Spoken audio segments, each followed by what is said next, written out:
Көптөн бери батир алууну кыялданып келесизби? Анда сиздер үчүн эң жөнөкөй жана эң ыңгайлуу жолун сунуштайбыз. Келечек кооперативинин Кыргызстандын бардык аймактарына жайгашкан кеңселерине келип консультация алыңыз.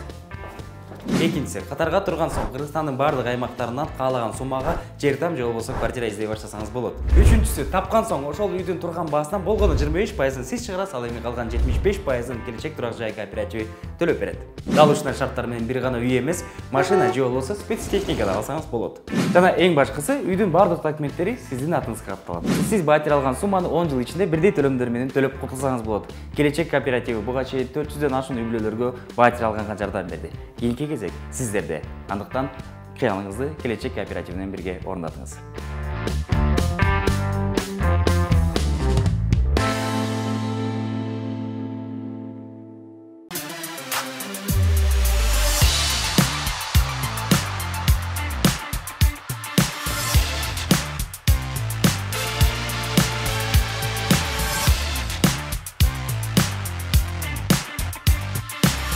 Bir kılım yaşasang dağı ömür boyu bilim al deyt.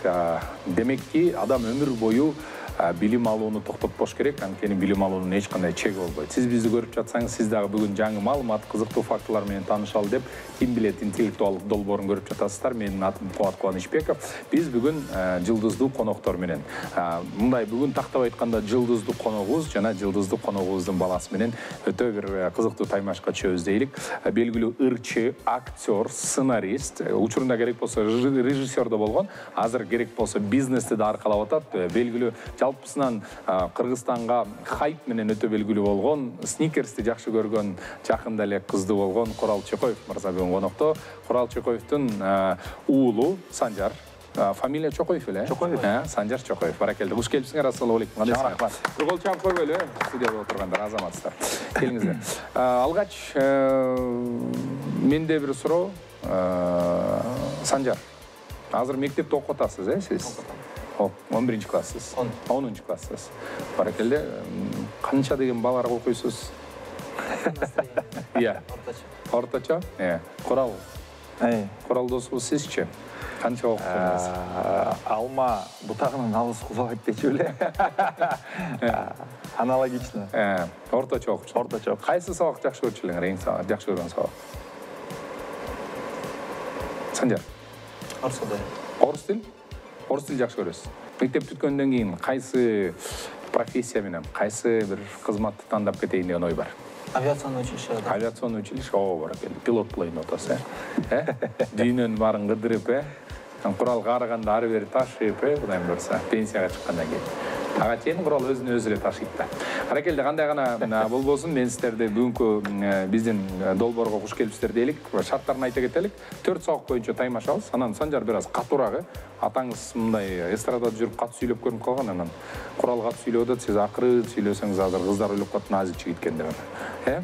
Анда эмесе Курал Чокоевдун уулу, урматтуу достор, бүгүн мындай мен оюмча Куралды жакын тааныбагандар болсо бир аз шок болуп болуш керек, бирок Куралдын чын эле мына мен оюмча ар бир атанын мен оюмча чыныгы бир сыймыгы, мактанычы балдар болуш керек. Сол себептен көз тийбесин, ушул жашка чоңойтуп өстүрүп чыгарыш деле бул чоң бир менетти талап кылат. Өзүм эле түшүнбөй калдым, чынын айтсам, балам чоңоюп калганчы.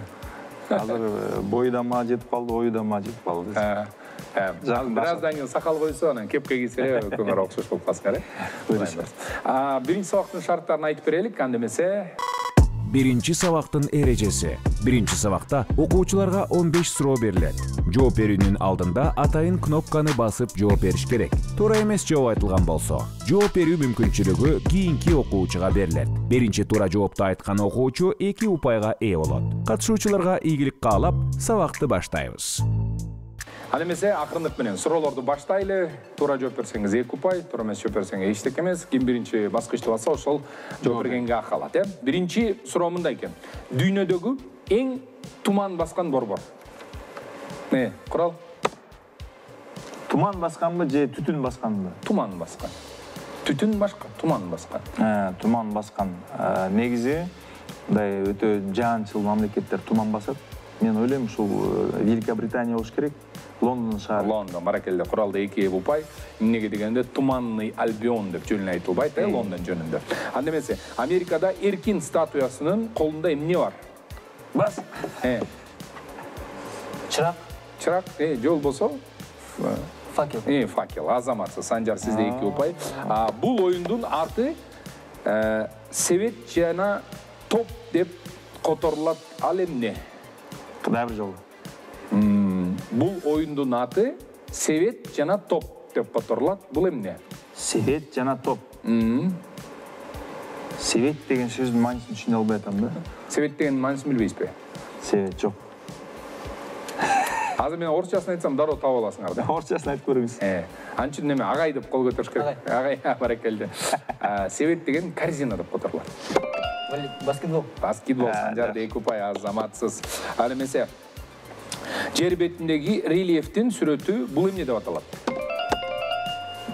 Жер бетинде рельефтин сүрөтү карта деп аталат. Куралда 2 ұпай, азаматсыз. Герасим чөктүрүп салган иттин аты. Азыркы муундар билбейт. Курал сиздин жок. Муму. Албетте эле муму. Анда эмесе эң чоң жылан? Анаконда. Азаматсыз. Асманда көп түстүү жаа? Радуга. Радуга, азаматсыз. Куралда 2 ұпай. Түндүк менен түштүктү аныктоочу буюм? Компас. Санжар, азаматсыз. Анда эмесе бегемот дагы эмне деп аталат? Билбейсиңби? Кашалот деп аталат. Жок, кашалот деп аталмак беле. Бегемот гиппопотам. Гиппопотам деп аталат. Кашалот деп деле коебуз биз. Мектепте 45 мүнөт бул эмне? Урок, сабак. Сабак, азаматсыз. Куралда 2 ұпай. Санжар, сиз мындай билесиз го, 45 мүнөт дегенде биринчи басыңыз керек. Санжар кичине мына кыргызчадан кийин түшүнбөй калат окшойт эми бизден азыр. Жалаң орус тилинде сабак алабыз. Аралаш болуп кетип атабы? Сиз баягы нукура сөйлөп атасыз да, нукура. Сиз деген балаңызды кыргызча сөйлөгөнгө үйрөткөн алып келипсиз да биздин эфирге. Нукуралык, баракелде. Сиздин эмесин тил билимиңиз күчтүү да. Анда эмесе, кайсы балыктын көздөрү бир бетинде? Бир балык бар, мындай. Эми балыкты түшүнөсө мындай жалпак болот өзү. Эки көздөн бир бетинде. Негизи балыктын көздөрү бул бетинде, анан бул бетинде эки тарабында тең болот да. Ушул балыктын көздөрү бир эле бетинде болот. Кайсы балык? Скат. Жок. Ал эмеспи, эмне болушун? Куралдан -2 ұпай. Санжар, белгилүү эле балык, өзгөчөлүк да, айтылып жүрөт. Медуза. Жок.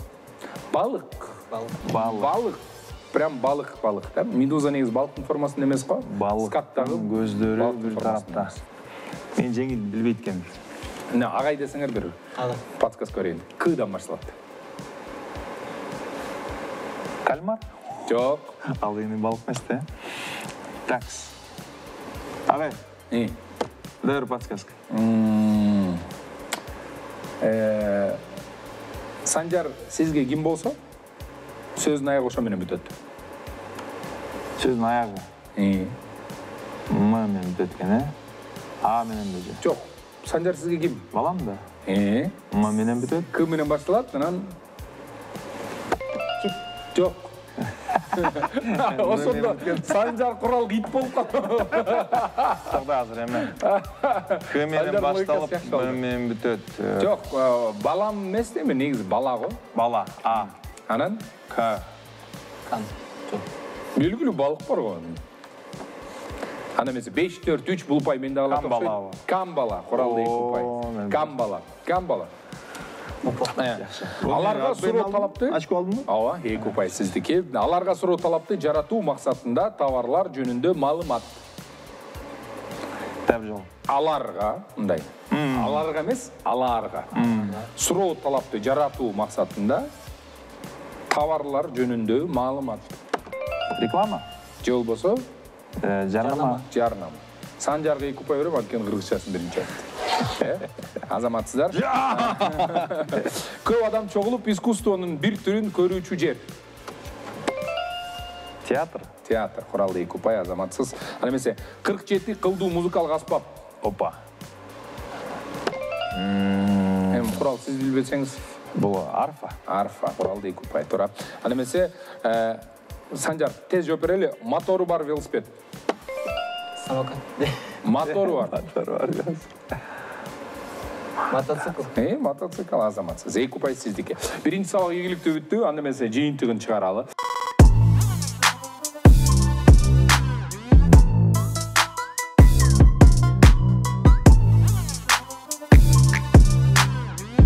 Сиз ай сайын квартирага 20 000 сом төлөйсүзбү?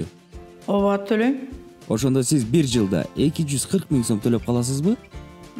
Ошончо болуп калат экен, ооба. Демек, 10 жылда сиз квартирага 2 400 000 сом төлөйсүз, туурабы? Ошончо төлөп салат бекем.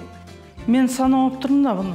10 жыл төлөсөңүз, квартира сиздики болобу? Жок, меники болбойт. Мен квартирантмын да. Любой момент чык десе бошотом да. Азыркы төлөп жаткан 20 000 сомуңузду өзүңүздүн квартираңызга төлөйт белеңиз? Албетте өзүмө төлөмөкмүн да. Анда төмөнкү нөмөрлөргө чалыңыз. Ошондо адресиңер каякта? Аха. Всё, чыгып атам, барып атам уже.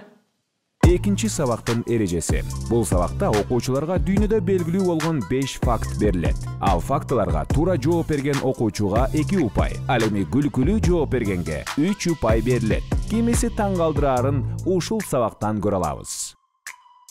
Жашылауғабыз. Ургачы иттер эркек иттерге караганда бул нерсени көбүрөөк кылат экен. Бул эмне? Эркек иттерге караганда ургач иттер бул нерсени көрөт. 3 упай. Санжарга 3 упай кетти бар экен. Төрөйт болгондо эркектер төрөбөйт да. Бирок бул баягы суроо болгондо караганда эркектер дагы ургачылар да кыла алат деген нерсе да. Эркектер кыла албайт да, төрөй албайт да эркектер. Уулуйт. Иә. Эми мындай ургач итти элестетсеңиз, эми жалпы негизи ит деп элек балким адамзат деле болушу мүмкүн, жалпы аял заты мындай. Окатчыл келеби? Ургач иттер кезде ургач иттер сөйөктөрдү катып тамак жасап, катып, мусорканы. Жок, негизи бир аз жакындадыңыз, бирок упай бере албайм да, туура жооп майынча. Такс. Ана эмесе 5, 4, 3, 2, 1, туура жооп, акыркы сөз. Иә. Көбүрөөк үрөт. Үрөт. Сиздики Санжар? Негизи кабат иштейт. То есть үргөн жөн эле үрөт, адамды кабат го. Мындай ургачы иттер көбүрөөк кабат экен да. Бана эне сезими күчтүүрөөк болгон үчүн. Ошон үчүн дагы болушу мүмкүн. Куралга кабат деген үчүн 1 упай берейин. Кабат деген 1 упай. Үрөт деп Эме үрөт деген үчүн 1 упай берейин. Анда эмесе экинчи факт. Наполеон Бонапарт, айлурофобия менен ооруган экен. Ушул оору эмнеден коркуу болуп саналат? Айрулофобия. Айлурофобия. Айлура деген. Айро десе түшүнүктүү болуп кетмекте, айлура деген эмне болду экен? Айлурофобия. Наполеон Бонапарт. Айлурофобия менен ооруптур. Бул эмнеден коркуу? Эми мындай историяга кайрылсак, кыштан коркот болуш керек да, кыш. Сууктан коркот. Сууктан коркуу жоктур эмес. Жоктур эмес, Санжар, сизден бир жоп. Орустардан сууктан даяк жегенде. Негизи эмнелерден коркушу мүмкүн ошолорду ойлонуп көрсөк. Айрулофобия. Неме мен? Иә. Кысылуудан. Жок. Ал эме? Ал деген клаустрофобия. Клаустрофобия же. Айрулофобия деген бөлмөлөрдөн коркуу, Негизи мен подсказка агай. Куралдан агай дегенди күтүп аткам жантамдар. Анда эмесе бул бир жаныбардан коркуу. Эмнеден коркуш мүмкүн? Жылкыдан коркобу? Жылкыдан? Ат мингенден. Жок. Ал кезде бар эле атминчи. Да, подсказка бериш үчүн агай дешиңиз керек. Агай. Бул жапай жаныбар эмес. Жапай жаныбар эмеспи? Может, коростон коркот? Иә. Мышык. Санжарда 2 упай, азаматсыз куттуктайм. Мышыктардан коркуу оорусу. Айлурофобия. Неге ушу, может, котормосу бар, мышык деген. Не, айлурофобия. Билбейм, латин тилинде балким айтылышы мүмкүн. Негизи көп оорулар латин тилинде жазылат. Анда эмесе, акулалар башка жаныбарларга кол салаардын алдында эмне кылышат? Плавник менен. Серпит. То есть, атырлат. Атырлат, сразу резкий разгон алабы, Куйругу менен. Резкий, бирок жошо резкий кылып аткандан кийин да.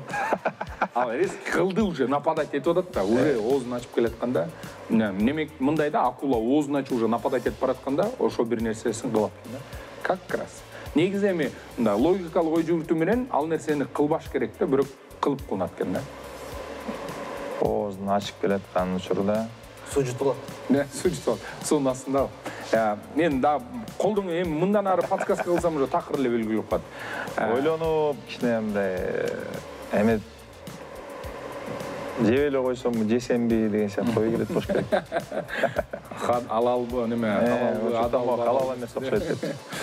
Мейли, дагы акыркы подсказка берейин, тапканга аракет кылгыла. Көзү менен байланыштуу. Көз менен? Көзін жумады. Санжар Экупай, азаматсыз. Акула деген кол салардын алдында көзүн жумуп туруп салат экен. Эмнеге дегенде, акуланын дене мүчөсүнө эң эле баягы жабыркай турган көзү экен да. Денесинде териси калың болуп, анда башка балыктар менен салгылаша келгенде алардын тиштери өтпөшү мүмкүн, бирок көзүнө бир нерсе тийсе, ошондон улам жабыркап калышы мүмкүн. Ошон үчүн оозун ачып туруп, мына тиштердин алдында көзүн жумуп туруп иштейт экен, эмнеси гана болсо, бөлөм кетсин деген сөзчү. Ошол көзүн логикалык бар экен. Көзүн жумуп калат экен, смысл бар. Анда эмесе Санжарда Экупай, азаматсыз. Санжар бул раундда өтө алдыга чыгып келе жатат. Көз тийбесин. Таиланддын баласы я. Таиландда тамак жеп жатканда эмне кылганды адепсиз деп эсептелинет? Таиландда тамактанып жатканда, бир нерсе кылып, биз мисалы үчүн дүйнө жүзүндө ал нерсе мындай нормалдуу нерсе да. А бирок Таиландда бир нерсе кылып жатканда, ошону кылсаң, бул кандай адепсиз неме деп кабылышат экен да. ойлонуп алганда биринчи. Келгиле. Мисалы бизде азыр мынтип чалпаңдап оозун ачып жесең жаман көрөт бизде. Кытай, Корея элдеринде наоборот ошентип чапкать этип жесе тамак даамдуураак болуптур, сонун болуптур деген белги, анан жактырышат экен, комплимент сыяктуу болуп. Анан Таиланд экөөнүн ортосунда эмне болушу мүмкүн, эмне болгондо жактырбайт. Подсказка сага идиш керек. Алардын маданияты менен байланыштуу да. Маданият менен байланыштуу. Эми тамак ичүү маданияты менен дейинчи. Сыйынмайынчабы? Iya. Сыйынмайынчабы? Сыйынмайынча жок. Айтып атпаймынбы, дүйнө жүзүндө ал көрүнүш нормальный. Нормальный. Мисалы үчүн бизде азыр кыргыздар дастаркандын алдында бата кылып туруп ойнойт деп тамак жесек нормальный. Алар да бата кылып жесе нормальный. Ненормальный деген болуп калат да. Эми алар да нормальный эле да сыйынган. Ошондо. Ошо башка дүйнө жүзүндө ал нерсе тескерисинче жакшы депчи мындай. Азаматсың туура деп кабылданат да. А Таиландда андай эмес экен. Кашык менен жесе. Же Вилка. Баракелде. Санжарда Экупай. Вилка менен жеген Таиландда адепсиздик болуп саналат экен. Эмнеге дегенде алар өмүр бою кол менен жеп. Палочкалар менен жешкен. Тактайчалар менен жеп, ошон үчүн аларда эми вилка колдонгонсо тактайча турса эмне үчүн вилка? Эмне үчүн вилка колдоносуң? Ошол тарапта жок эми Таиландда именно ушул нерсени мындай бир аз жүрөккө жакын кабыл алышат экен да. Башкаларга эми мейил деп коюшат да вилканычы. Ошол дүйнө жүзүндө нормаль го вилка менен тамак жесең, а Таиландда ушул жакшынакай. Логикалык ой жүгүртүү боюнча Санжар утуп келатат, азаматсыз. Кийинки суроо мындай. Персияда үйлөнүү тойго келгенде кайсыл белек милдеттүү болчу? Үйлөнүү тойго келгенде. Персияда свадьбага келетканда, үйлөнүү, үлпөт тойуна келетканда, бул белек сөзсүз түрдө тапшырыш керек. Ар бир үй бүлө ошол белек, андан сырткары да белектер тапшырат да. Ал мындай, агай, символический же материальный нерсе? Материальный нерсе. Материальный нерсе. Анда алтын болсо керек? Почти жок. Санжар эмес. Перстер. Не болушу мүмкүн? Гүл? Iya. Гүл? Жок. Наследство. Наследство. Мен наследством сага деп. Жакшы ой экен. Сунуштап көрүш керек, бирок жок. Так, материальный болсо. Материальный эле бир нерсе. Акча, алтын, күмүш. Акча, алтын, күмүш. Бирок эми мындай, чын айтсам, азыр биздин заманда ал нерсе кымбат деле эмес. Жылкы. Жылкы? Малбы? Жылкы кымбат эмеспи бизде? Асмандын башы го жылкы. Мал эмес, жаныбар эмес. Жаныбар эмес. Балким ичак. Балким, бирок жок. Ичак болбосо анда мындай дейлик. Акыркы учурларда биздин бир 3-4 жылдын ичинде ошол оюн кайрап популярдуулукка кире баштады. Оюн бул. Же болбосо Санжар бизде илгерки Советтер Союзунда шахмат азаматсы Санжар дейт купай. Шахматты сөзсүз түрдө белек алып келип, шахмат алып келер сөзсүз түрдө шахматты белек алып келип, андан кийин сырткары башка белектер алып келчү. Экинчи сабактын жыйынтыгына чыгалы.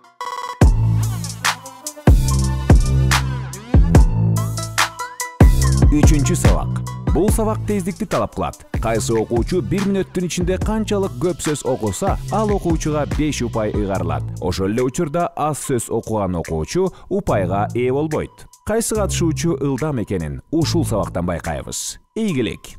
1, 2, 3 кеттик эмес. Таптаза алтын түстүү кийим кызылын көрөктөк кең кырмандын экинчи жагына үйүп жатамын. Өзүм чарчар эмесмин, бирок көргөнүм саал тайпак экен. Кузган сайын алтын кум эки жагынан чубурат. Ата көрөгүм тайпак болсо, кум кызылын бат эле өз жагыма үйө салат элем. Тайпактагы мени убара кылат убара болсом да кумду өз жагыма үйгөнчө токтолбоймун деймин. Алтын түстүү таптаза кумду тынбай күрөп жатып ойгонуп кеттим. Стоп. Кеттик эмесе, убакыт. Күрөктүн тайпактыгы ден соолуктун начардыгы ээ. Кум кызылын өзүм жака үйүп алсам, оюмдагы чыгармаларды кечиктирбей бүтүрөр элем. Аманчылык болсо тилегиме жетермин дегем. Ушул түшүмдөн кийин Зайыптар романын Күн жана анын балдары, Муз киши, Сүйгөнүм менен бирге поэмаларын ондогон ырларды жаздым.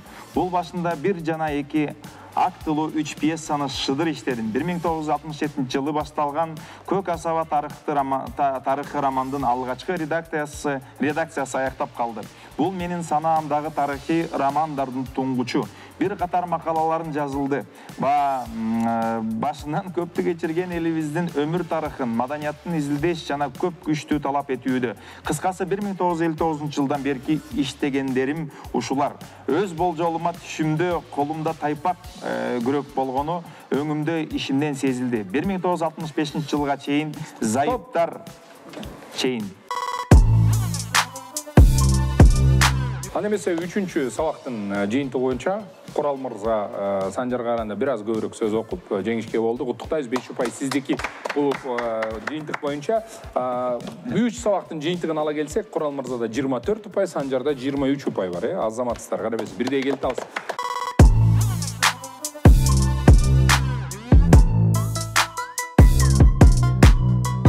Төртүнчү сабак. Окуучуларга атайын тандалган тема боюнча экран аркылуу сүрөттөр көргөзүлөт. Ар бир туура жоопко 2ден упай ыйгарылат. 4 жооп болот, бирөөсүн тандайсыздар. Туура тандасаңар упай силердики. Экөөңөр бир суроо, бир жоопту тандасаңар болот. Түшүнүктүү. Анда эмесе ийгилик каалайлык. Баштадык. Колизей амфитеатры кайсы өлкөдө жайгашкан? Швеция, Греция, Италия, Россия. Италия. Экөөңөрдө 2ден упай азаматсыңар. Туп-туура Римде жайгашкан. Кеттик, кийинки суроо жеңил эле. Суверенитет деген эмне? Университет, колледж, Румыния улуттук тамагы, же болбосо эгемендүүлүк? Эгемендүүлүк, туура эгемендүүлүк. Экөөңөргө тең 2ден упай азаматсыздар, эгемендүүлүк. Суверенитет, катуураак Санжары, катуураак жооп беребиз. Кеттик, кийинки суроо. Арнольд Шварценеггер АКШнын кайсы штатынын губернатору болгон? Орегон, Миннесота, Техас жана Калифорния. Такс. Мен оюмча Калифорния. Техас. Анда эмесе туура жоопко кезек берели. Бул Калифорния. Куралда дагы 2 упай бар, азаматсыз. Кеттик, ар эмесе кийинки суроо. Бул сүрөттө кайсы жаныбар көргөзүлгөн? Пума, гепард, маргай, гепард. Маргай. Экөөңдүк тең маргай. Туура жоопко кезек берели. Бул деген маргай, азаматсыздар экөөңөргө тең 2ден упай. Кеттик, кийинки суроо. Ааламда канча планета бар? 5, 6, 8, 7. Такс. Мен оюмча Бизде окутканда 9 планета деп эсептейчи. Азыркы учурда эмнегедир 8 деп эсептеп коюптур. Неге? Плутон биле жок кайсы планетаны аны спутник катары Планетанын катарынан чыгарып, аны спутник деп калыштыр да. Ошондо 8. Экөөң тең 8 дейсиңер. Туура жооп кезек берели. 8 азаматсыздар, экөөңөрдү. Жеткемсиң. Курал Мырзанын теориясы туптуура. Негизи мектепте 9 планета деп биз окуганбыз, аны Нептунду чыгарып салышкан. Кет кийинки. Төмөнкү сүрөттө ким көргөзүлгөн? Сабира Күмүшалиева, Бүбүсара Бейшеналиева, Таттыбек Турсунбаева жана Роза Рымбаева дейт. Кимиси? Менин оюмча Бүбүсара Бейшеналиева. Бүбүсара, экөөң тең Бүбүсара дейт. Туура жооп кезек берели. Бул деген Таттыбек Турсунбаева да. Ушунда мен сомнение болгом да, ладно. Кеттик. Кийинки суроо. Кичинекей томаттар кантип аталат? Корнишоны, ранетки, мини томат, черри деп. Билесиңби? Билесиңби? Курал билет, эмнеге дегенде күндө сатып алат, Жок, негизи ушундай сферада, ресторанный сферада көп иштейбиз. Черри. Черри деп аталат, Санжар? Черри. Атам айтып атса черри деп, мен спорт этсек белем. Албетте эле, туура жооп черри, эмнеге дегенде англис тилден черри деген алча деп которулат. Анан томаттар алча болгон үчүн, кичинекей болгон үчүн. Кийинки суроо. Филофобия деген эмнени коркуу дегенди билдирет. Так. Жөргөмүштөн, сүйүп калуудан, бийиктиктен, суудан. Филофобия. Фила деген жаныбарга тиешелүү го дейм. Пилофобия эмеспи? Пилофобия. Жок, филофобия деген ошондо жөргөмүштөн, бийиктиктен, суудан. Жөргөмүштөн болуш керек. Жөргөмүштөн коркуу бул арахнофобия деп аталат. Тилекке каршы. Кийинки биздин туура жооп албетте эле бул сүйүп калуудан. Feel англисчеден чувство деген сөз. Сезимден коркуу, сүйүп калуудан. Филофобия. Кийинки Евгений Плющенко кайсы спорт менен машыгуу? Фигурное катание, футбол, гандбол, бильярд. Евгений Плющенко билбейсиң. Ладно, честный болуш үчүн сен танда бирөөсүн, а мен өзүм айтайын ба? Санжар. Футбол. Футбол? Футбол болсун. Фигурное катание. Фигурное катание. Албетте эле Уралда 2 упай бар. Эмнеге дегенде бул фигурный катаниянын чемпиону. Негизи трёхкратный чемпион биле. Кет, кийинки суроо. Уйку тезирээк келиши үчүн кайсы жаныбарлар эсептейт дейби? Кайсы жаныбарларды кайсы жаныбарлар санайт?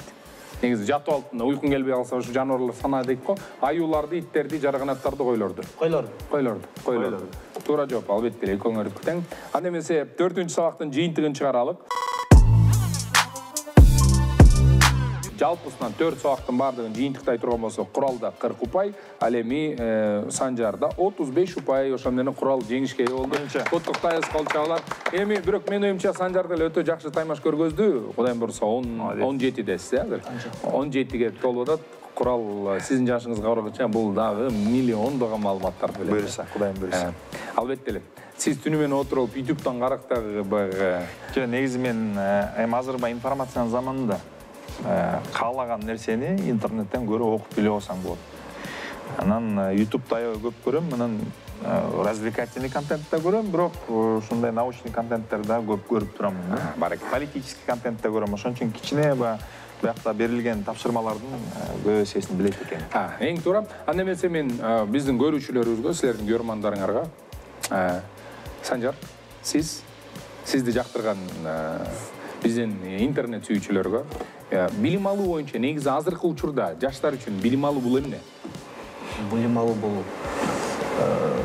өзүнүн, мисалы, билим алган киши өзүнүн келечегин курат да. Эгер билими жок киши болуп калса, келечегинде эчтеке кыла албай калат. Ошондуктан азыр көптөгөн жаштардын убактысы мектепте же университетте өтүп атат. Ошол убакытта туура колдонуп, туура багытта колдонуп кеткен билим алса, туура колдонуп билим алса, ал өзүнүн келечегине жакшы таасир кылат. Эми бул сиздин айтыңыз боюнча билим алуу бул Кудайым бурса болочоктогу мүмкүнчүлүктөр экен. Немесе сөзсүз туура, эмнеге дегенде көп эшиктер ачылат, Курал, сиз үчүнчү? Билим алуу мен үчүн азыркы жашыңызда. Мисалы үчүн сиз 7ге чыгып калдыңыз деп коелучу. 34-тө. Анан эми мындай тажрыйба менен бөлүшүп кетейин. Бизди кичинекей кезинен айтат, убагында окуп алгыла, кийин өкүнөсүңөр деген сөз турады. Убагында алган билимиң жашоодо болуп аткан кандайдыр бир кыйынчылыктарда, кандайдыр бир проблемаларда же тоскоолдуктарда ошол билимиң чечүүгө жардам берет да. Анан баягы болуп калган учурда билбей аны изилдеп окуганча убакыт кетет. Ошон үчүн эгерде убагында окуп билип алсаң, ошол тоскоолдуктарды оңой жеңип өтөсүңөр. Бул билим мен үчүн көп мүмкүнчүлүк. Эгерде мен көбүрөөк билген болсам, мага көп мүмкүнчүлүктөр оңоюраак эле келмек. Демек, билимди убагында алсак, убагында үйрөнсөк, негизи билим алуу жалгыз эле баягы мектептик программа эмес, керек болсо музыкалык жаатында да сөзсүз түрдө билим алыш керек. Негизи эле адам окуу жана окуу деп Куранда да жазылган го. Демек, дайыма мындай машыгып, бир нерсени окуп билип үйрөнүп турсаңар, силердин мээңер да сергек болот. Ошондуктан барек. Чоң рахмат келип бергениңерге. Кудайым буюрса биз Санжарды бүгүн сабактан алып койгон жокпуз деп ишенелик. Дайыр жолу ийгиликтерди каалайлы. Аман эсен бүтүрүп, аттестатты кызылынан алып, куралдын сыймыгы болуп эле жүрө бериңиз. Курал болсо чыгармачылык ийгиликтер. Кудайым буюрса сизди жакшы көргөн биздин көп көрөрмандарыбыз бар. Ошолордун баардыгы Кудайым буюрса ишеничин аткарасыз деп ишенелик. Дагы чоң рахмат келгениңерге. Рахмат. Биздин жалпы көрүүчүлөрүбүзгө бир жумадан көрүшкөнчө аман эсен, сак саламатта болуңуздар. Анан көп маалымат. Эми баягы көп маалымат болгондо кызыктуу фактылар менен негизи жашоодо дагы жеңилирээк болот. Билимдүү бололу, илимдүү бололу. Барыңыздарга дайыр жолу чоң рахмат.